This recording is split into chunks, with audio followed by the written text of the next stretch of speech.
बारिशां बहुत ज़्यादा हुई सी जी।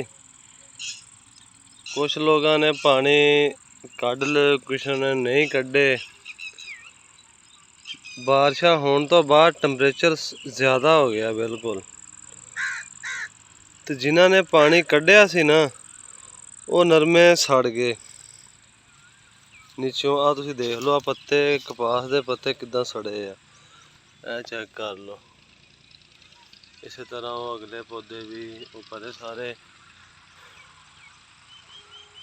बहुत ज़्यादा जिहड़ा नुकसान हो रहा, क्योंकि बारिश होने तो बाद हबस जिहड़ा ज़्यादा हो गया। पानी कढ़िया सी जमीन दे विच, सैलाब सी, क्योंकि बारिश 2 दिन जिहड़ी हुंदी रही आ वो जमीन इन्नी जज़ब करके कि हीट ज़्यादा हो गई अंदर, तो पानी कढ़ण नालों हीट ज़्यादा विच रही। तो जिन्हों ने पानी नहीं कढ़े वो नरमे ठीक रह गए, क्योंकि उन्होंने खाद वगैरह पा ली, ठंडा हुंदा रहा, फसल नुकसान नहीं किया। आ देख लो इधर, ये पानी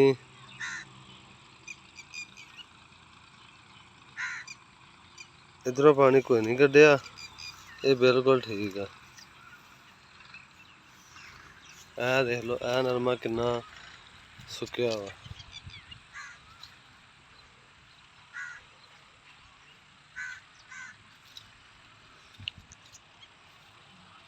ये उपरों इसकी ग्रोथ रुक गई है बिल्कुल। हालांकि बारिश पैन तो बाद ग्रोथ जी ज़्यादा होंगी है, लेकिन यदि रुक गई है। थल्लों पौधे जोड़े सड़ गए आ, पत्ते वगैरह जड़ां तो सुकते पे आ।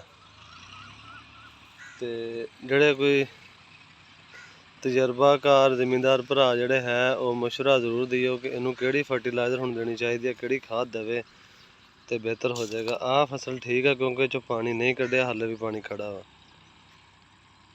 ते सानू इहदा ना कमेंट दे विच हल जरूर दस्सिओ ते दुआवां च याद रखियो। अल्लाह हाफिज़।